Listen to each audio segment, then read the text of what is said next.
Gracias, Juan Carlos. Buenas noches a todos. Bien, el día de hoy me toca abordar un tema que causa controversia entre los expertos. Inclusive diría yo que existe una falta de consenso sobre indicaciones, uso y aceptación del tema.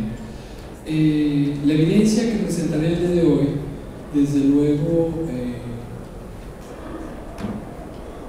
nos llevará a tratar de encontrar algunas conclusiones. Estas tendrán limitaciones en términos de su solidez y de su validez por la misma dureza de los estudios con las que se derivan estas conclusiones. Y bueno, estaremos llenos de opiniones personales y anécdotas y casos que hemos visto y que se han reportado inclusive en la literatura. Entonces, brevemente, trataré de recordarles a ustedes de lo que se trata el entrecruzamiento de las fibras de colágena en el caso que a nosotros nos ocupa.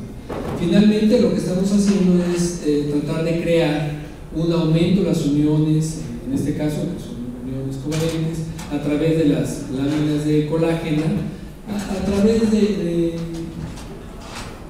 radicales libres, como veremos más adelante, y esto disminuye, altera las características biomecánicas, las características viscoelásticas de los tejidos en general. El propósito principal de esta técnica es aumentar la rigidez, ya que el tejido corneal está en un estrés tensional ejercido principalmente por la presión intraocular. Entonces es una de las fuerzas que hace que la córnea en algún momento, y sobre todo en el keratocono o en las ectasias en general, protruya y por definición se vayan hacia adelante y creen este aumento de la curvatura. La producción que es producto de la excitación de la riboflavina a través de la radiación ultravioleta y la liberación de estos radicales de oxígeno, y que crea estas uniones covalentes, no es el único método que existe para crear un entrecruzamiento de las fibras. Existen otros métodos. Se me ocurre ahorita que se utiliza mucho para fijar tejidos en histología, como es el glutaldehído, el formaldehído. Desde luego tiene implicaciones importantes en un tejido vivo, que sería imposible utilizarlo en nuestras córneas en un paciente in vivo. Entonces, sin embargo, esta idea de poder aumentar los enlaces entre las fibras de colágena a través de la luz ultravioleta fue primero descrita desde hace 50 años, o sea que tiene un gran tiempo de evolución, y no fue hasta alrededor de 2006, 2008 por ahí, que se empezó a usar de manera ya mucho más continua y se describieron los diferentes protocolos. Pero este es el propósito, es de lo que nosotros queremos lograr. También es cierto que la luz ultravioleta no es la única que logra realizar este entrecruzamiento de fibras. Existen algunas otras técnicas que están en investigación, como sería inclusive el verde lisamina y otras longitudes de onda diferente entre 400 y 500 nanómetros. En fin, lo que quiero decir es que no es la única. Es la única que usamos hoy, pero no cerremos los ojos porque hay muchas que vendrán en el futuro, así como usamos excimer láser para cirugía refractiva, y hoy Zeiss ofrece, no es anuncio, pero es cierto, ofrece esta alternativa del femto. Entonces de esto hablo, es lo mismo. Existen otras posibilidades que quizás sean más seguras en el futuro que la luz ultravioleta para poder crear un entrecruzamiento de fibras. Más que de hablar de los diferentes tipos de riboflavina, porque la riboflavina es la misma, ¿no? Es una riboflavina 0.1% que utiliza las diferentes presentaciones. Lo que lo diferencia de estas diferentes soluciones es lo que lo acompaña, ¿no? Dextran 50, progresorio, algunas otras sustancias, y cada una de estas tiene una indicación específica.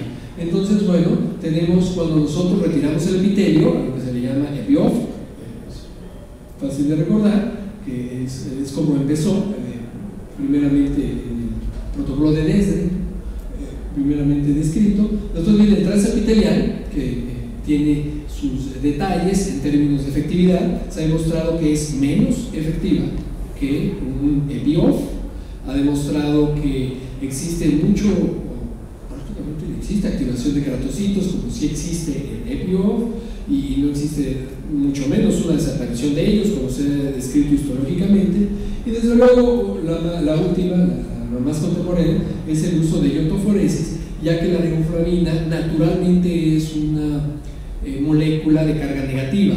Entonces, pensar en cargar de manera positiva un tejido y que esto se atraiga, pues parecía bastante lógico, y es algo que se está usando mucho hoy, y yo lo uso mucho.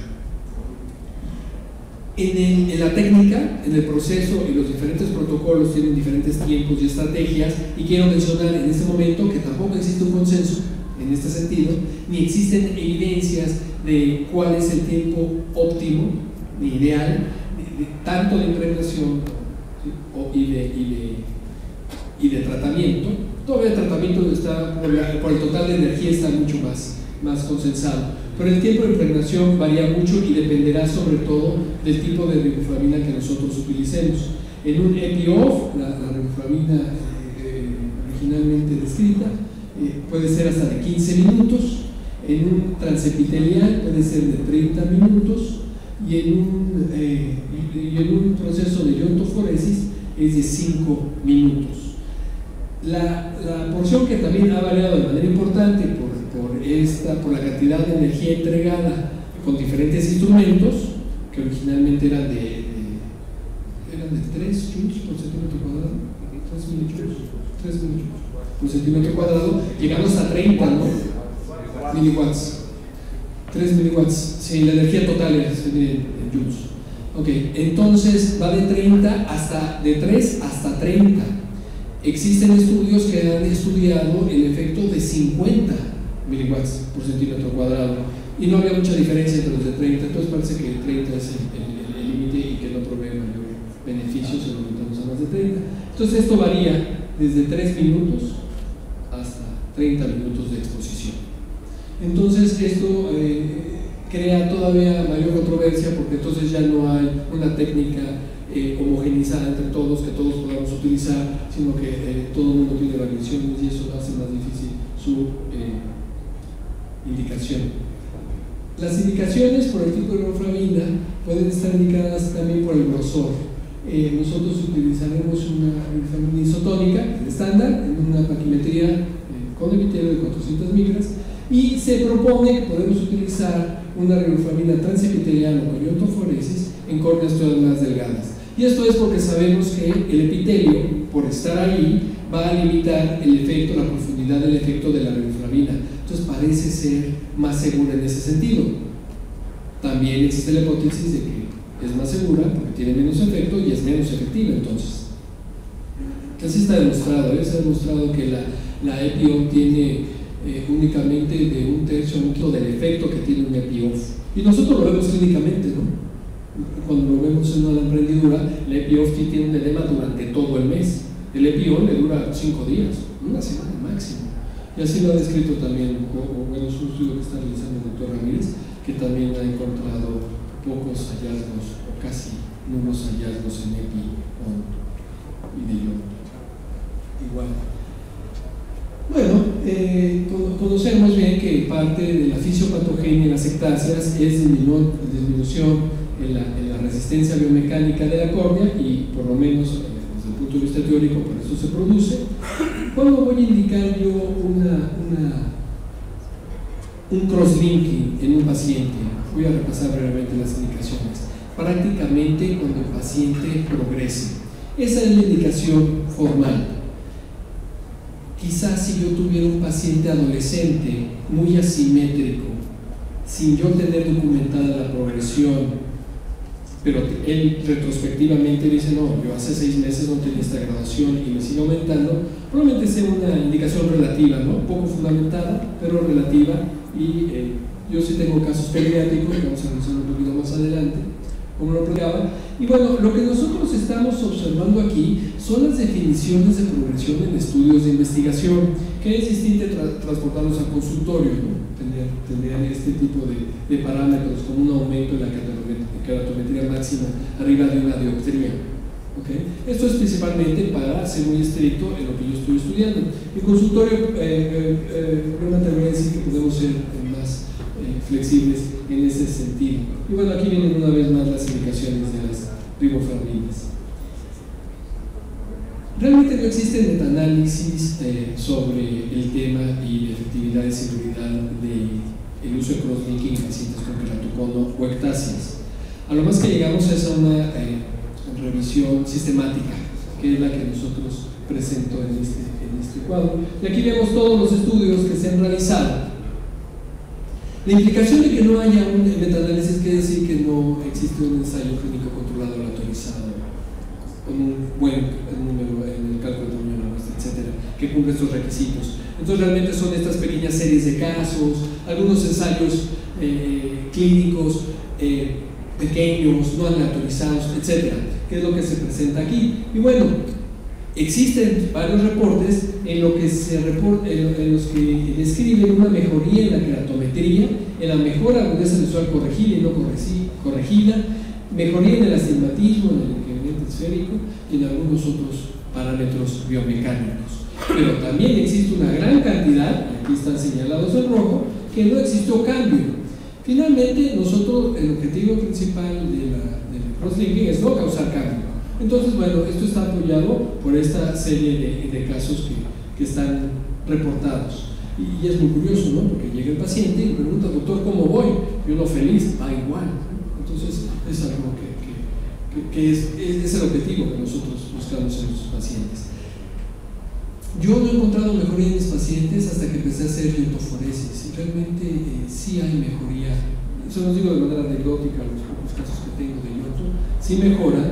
Sin embargo, leyendo la literatura, ahora que a propósito leí para el día de hoy, he encontrado que muchos de estos casos de PION que tuvieron mejoría, parece que esa mejoría es transitoria y vuelven a regresar a su basal un año después de la cirugía. Ya veré en mi práctica si esto sucede. Otro tema importante de abordar es la combinación de crosslinking asociado a keratectomía fotorefractiva de superficie, una PRK. Desde luego esto es aún todavía más controversial, todavía causa más suspicacia y prurito entre nosotros.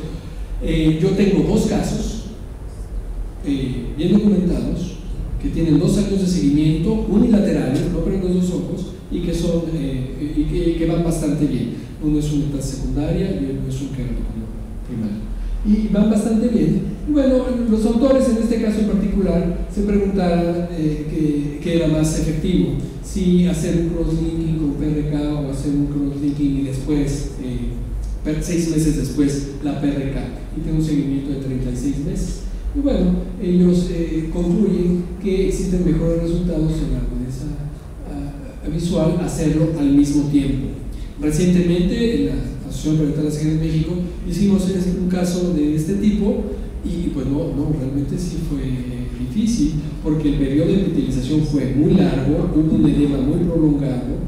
Entonces no coincidimos, por lo menos es un solo caso, no coincidimos con los autores en este momento de hacerlo al mismo tiempo. Yo las veces, los 2 casos que yo tengo, yo los hice de manera separada, más o menos 3 meses me esperé hasta que hubiera una estabilidad después de haber realizado el crosslinking, porque estamos de acuerdo que algunos de ellos cambian aparentemente para la mejoría. Otra pregunta interesante que debemos abordar, desde luego, es el uso de crosslinking y anillos o segmentos intracorneales. Me parece importante en ese momento destacar que son 2 indicaciones sumamente distintas. Yo voy a indicar un crosslinking cuando quiero detener la enfermedad, no cuando la quiero mejorar. Si mejora porque así dicen los estudios, bueno, eso es una ganancia que he adquirido, pero realmente no es algo no es mi objetivo. Pero por otro lado, yo sí quiero implantar segmentos intracorneales para mejorar la agudeza visual. Entonces, aquí se presentan dos estudios, uno retrospectivo, otro prospectivo. El prospectivo tiene un seguimiento mucho más largo, en donde los brazos del estudio son muy parecidos. A unos solo se le pusieron anillos, a otros se le pusieron anillos y crosslinking. Y bueno, y siempre vamos a encontrar artículos que se contraponen, por cierto, hablando de esto. En el retrospectivo, los anillos solo tuvieron mejores resultados visuales y keratometrías, es decir, parece que el crosslinking no aportó nada, de hecho parece que no, ni siquiera le ayudó. Sin embargo, en el otro estudio prospectivo los resultados fueron muy similares. Yo estoy convencido de que cada uno tiene su papel y tiene su efecto, y que estos dos efectos pueden ser aditivos entre las diferentes técnicas. Entonces sí puedo mejorar la agudeza visual con los anillos, y sí puedo mantener esta mejoría de la agudeza visual de los anillos proveyendo estabilidad con crosslinking. Esto es, por lo menos desde el punto de vista teórico. Entonces, cuando me preguntan qué hago primero, crosslinking, no sé si el artículo esté por aquí, lo verán más adelante, y luego revisado, ¿qué hacemos primero, crosslinking o anillos? Bueno, yo sí creo que si estoy pensando en que voy a colocar los dos, lo primero que debo hacer es poner anillos, modificar la forma y luego hacer el crosslinking para volver a la amarrilla. Porque si lo hago en el sentido contrario, me va a costar mucho más trabajo, por lo menos desde el punto de vista teórico, poner o modificar la forma de la córnea con los anillos. Bien, este es el protocolo de Siena, uno de los primeros, fue reportado en el 2012, donde se incluyeron pacientes pediátricos, en este caso adolescentes de 10 a 18 años. Es un estudio prospectivo, fase 2, es una serie de casos, como les menciono, en donde, bueno, ellos reportan una mejoría en los valores de keratométricos y disminución en las aberraciones de coma. Por lo menos esto es lo que ellos reportan.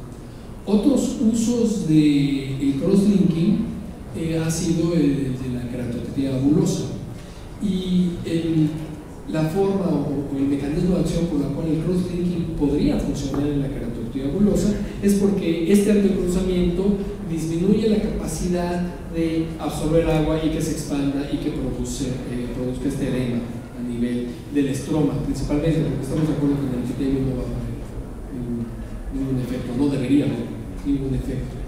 Y bueno, y aquí está explicado esto, ¿no? Disminuye el edema epitelial, mejor sintomatología. Y esta es una serie de casos que hicimos en la asociación por el que la seguir en México. Podemos ver que la gran mayoría era secundaria a una descompensación corneal asociada a pseudofaquia o afaquia, y vemos cómo la escala de dolor a través del tiempo disminuye, tuvieron un seguimiento hasta 3 meses, la fotofobia también disminuye y el lagrimeo también disminuye. Es decir, que las sintomatologías, mejoran la sintomatología, sin embargo esta regresa a los 6 meses. Entonces el efecto es transitorio.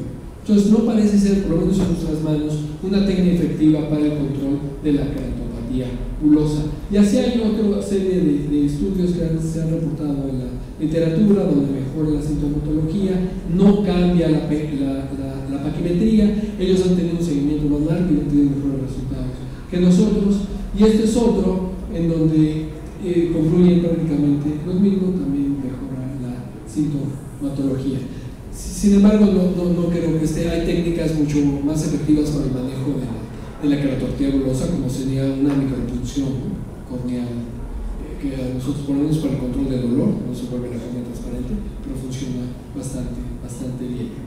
Otro tema bastante interesante es el uso de el del crosslinking, de la riboflavina asociada a ultravioleta, para el control de problemas infecciosos a nivel corneal. Y bueno, ¿qué tendrá que ver esto con las infecciones? Hay dos mecanismos por los cuales el crosslinking puede disminuir la severidad y la evolución de las infecciones. Por un lado, altera las características físico-químicas de la colágena, evita que las enzimas producen proteólisis, por lo menos desde el punto de vista teórico, y por otro lado tiene efecto directo sobre el microorganismo. Es un antimicrobiano bactericida bastante eficiente. Afecta la luz ultravioleta, todos sabemos que afecta a los ácidos nucleicos de manera importante, Entonces, bueno, eso parece ser por lo menos en el sentido de cómo puede participar en las características infecciosas. En la asociación también estudiamos 42 ojos, aquí está algunas de sus características generales. Casi la mitad de los casos eran por gram positivos. Tenemos un 20% de micóticas, como pueden ustedes observar. La agudeza visual de los pacientes era muy mala, prácticamente la mitad de percepción de luz, y de ahí para peor. Y aquí hay un ejemplo más clínico. Y bueno, podemos observar que prácticamente el 90% de los pacientes no tuvieron úlcera a los 3 meses. Fue un resultado bastante alentador. El 90% presentaron mejoría, como puedes observar. Solamente el 10% requirieron otra maniobra quirúrgica más agresiva, como sería una queratoplastía tectónica, un recubrimiento conjuntival y una evisceración. Entonces también sigue siendo bastante importante la respuesta. Existen otros estudios en donde se ha encontrado una pobre respuesta a los hongos y a las amigas. Entonces parece ser que la indicación de crosslinking en hongo, aunque estamos, me parece que estamos haciendo este estudio muy reciente cuando estamos viendo si los hongos funcionan, cuál es su papel, porque también existe esta controversia. Pero en general se considera que los hongos tienen un efecto bastante pobre. Y bien, como ven, el efecto y el espectro de acción donde puede actuar el cross-linking con riboflavin y luz ultravioleta es bastante amplio. Estamos buscando nuevas alternativas en términos de efectividad y seguridad, pero dejaré las preguntas para la mesa redonda. Muchas gracias.